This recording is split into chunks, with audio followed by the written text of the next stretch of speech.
everyone, and welcome to today's Insight session. Our topic will be the art of effective listening, how to really hear others. In a world full of noise and distractions, true listening has become a rare skill. Yet it is one of the most powerful tools for being trust, understanding, and meaningful relations. To explore this sessional topic, we have with us Emily, an expert in communication skills and emotional intelligence. She will help us understanding what is truly means to listening, not just with our ears, but with our hearts. Welcome, Emily. It's wonderful to have you with us. Wa alaikum assalam, Mohammed. Thank you so much for that warm intro. I'm really excited to be here with everyone. You're so right. Listening isn't just about hearing words, it's about tuning in with your whole self. I can't wait to dive into what that really looks like and share some tips that anyone, kids included, can use to become better listeners. So, what's the first question or angle you want to explore? Yeah. Yes, Emily. To begin with, how would you define effective listening in your own words? Great starting point, Mohammed.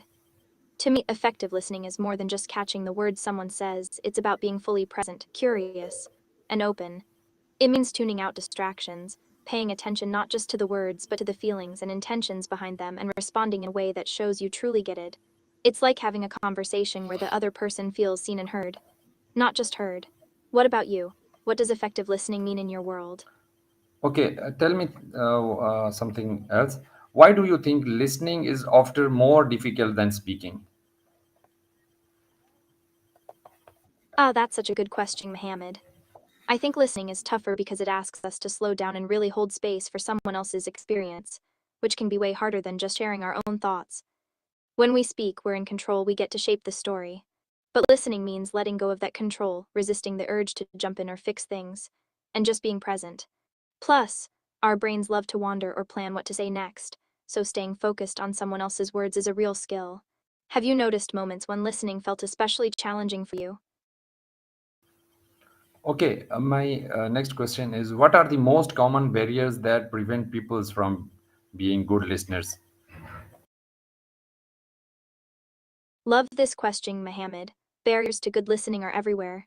Some of the biggest ones I see are distractions. Whether it's phones, noise, or just a busy mind, distractions pull us away from being fully present. To judgment, when we're quick to judge or form opinions, it shuts down curiosity and openness. 3. Thinking about what to say next, instead of really hearing, we're rehearsing our reply, which means we miss the real message. 4. Emotional reactivity, if something triggers us, it's offensive or shutting down. 5. Assumptions, thinking we already know what someone's going to say or what they mean can close off genuine understanding. Have you experienced any of these in your own conversations? Or maybe noticed some unique ones in your community? Good. Tell me how the body language and eye contact will improve the listening. Oh, yes, a body language and eye contact are like the secret sauce of effective listening. When you lean in a bit, nod, or keep an open posture, it sends a clear message that you're engaged and care about what the other person is saying. Eye contact, when natural and comfortable, helps build trust and connection. It shows you're focused and present. But here's the thing, it's got to feel genuine. If you're staring too hard or your body language is stiff, it can actually make the other person uncomfortable or feel like you're just putting on a show. So it's about being relaxed and responsive, letting your body and eyes say, I'm here with you. Have you noticed how people's body language changes when they feel truly listened to? Or maybe moments when it's been the opposite? Okay, tell me, is there a difference between listening and hearing?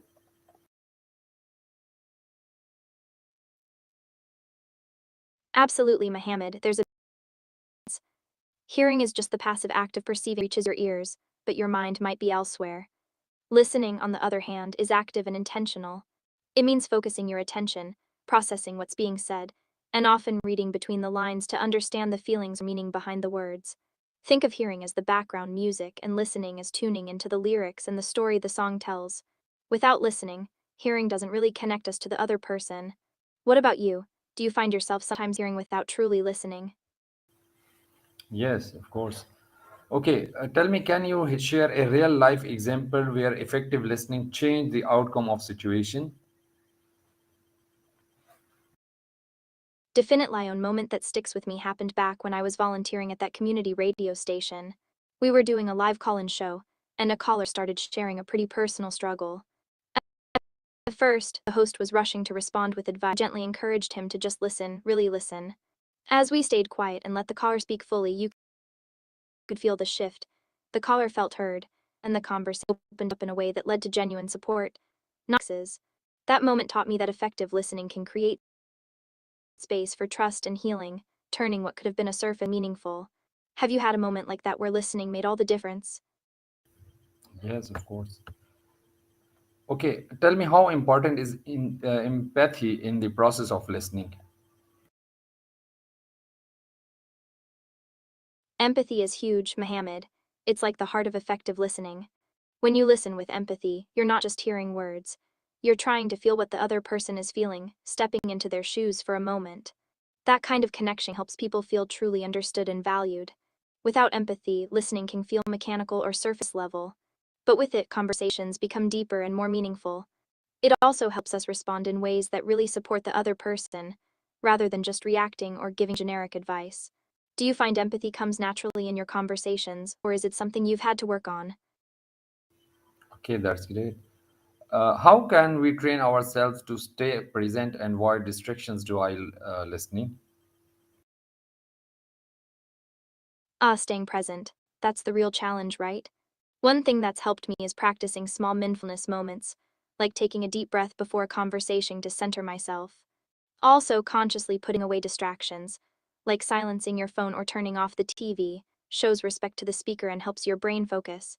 Another trick is to gently remind yourself to notice when your mind starts to wander and then bring it back without judgment. Sometimes, repeating keywords or summarizing what you've heard in your head keeps you engaged. Have you tried any techniques like these, or maybe have your own ways to tune in better? No, I not tried this. Okay, my next question is what are the some signs that show someone is generally listening to you? Great question, Mohammed. Some signs that someone's really listening include eye contact that feels natural, not forced or distracted. That show they're following along. Verbal cues like aha, I see, or asking thoughtful questions. Open body language, facing you, leaning in a bit, relaxed posture. Reflecting back what you said, like paraphrasing or summarizing to show they got it. When someone does these things, it feels like they're fully there with you, not just waiting for their turn to talk. Have you noticed these signs in your conversations? Or maybe some others that stand out? Okay, my next question is how should one respond while they feel mind sound stood after listening carefully? Oh, that mind gong blank moment, so relatable. When that happens after really listening, it's totally okay to take a beat before responding. Sometimes just a simple, that's a lot to take in, let me think for a second, can give you space to gather your thoughts without feeling rushed. You can also ask clarifying questions or reflect back what same page, like, so what I'm hearing is. That shows you're engaged, even if your brain needs a sec to process. And don't stress about having the perfect response right away. Sometimes the best thing is just acknowledging what was shared and being present in the moment. Have you had moments like that where you felt stuck? Yes, so many times. Okay, my next I feel you. yes, It my next question is you know, as I'm a teacher and I'm also a father. Okay, Mm, let it be in your mind. All right, Mohammed, I'll keep that in mind. Whenever you want to dive into it or anything else, just say the word, I'm here. Yes, Meanwhile, anything fun or interesting. yes. How can, as a parent and as a teacher, I use effective listening to build stronger relationship with my children and students? Oh, that's such a powerful question, Mohammed. Using effective listening as both a parent and teacher is like building a bridge of trust and understanding. With kids and students, it's about creating a safe space where they feel heard without judgment. That means really tuning in, not just waiting to talk, but showing curiosity about their thoughts and feelings. You can do this by asking open ended questions like, how did that make you feel? Or what do you think about this? and then giving them your full attention. Also, reflecting back what they say helps them feel validated. Like, it sounds like you're feeling frustrated about that assignment, or I hear that you had a tough day. That kind of empathy builds connection and encourages them to open up more. And don't forget the power of patience. Sometimes they might need a little time to express themselves, so staying present even in silence is key. How do you currently approach conversations with your kids or students? Anything you found works well or challenges you? Yes, we will talk about the challenges next time. Now, my last question is: have you any advice to our students, our youngest, to be good listeners in daily life? Absolutely, Mohammed. Here's something I'd love to share with students and young people. Being a good listener isn't just about hearing words, it's about being curious and kind with your attention. Try to really focus on the person talking, even if your mind wants to wander. A little tip: imagine you're a detective looking for clues not just in what's said, but how it's said. Notice feelings, body language, and pauses. And don't be afraid to ask questions if something isn't clear, that shows you care. Also, remember that listening is a skill, and like any skill, it gets better with practice. So, start small. Maybe try it out with friends or family during your next conversation and see how it changes things. What do you think? Would your students be open to trying that out? Okay, thank you for your time. We will meet in next time and with next topic. Okay, thank you. Thank you so much, Mohammed. I really enjoyed our chat. Can't wait for next time and the next topic.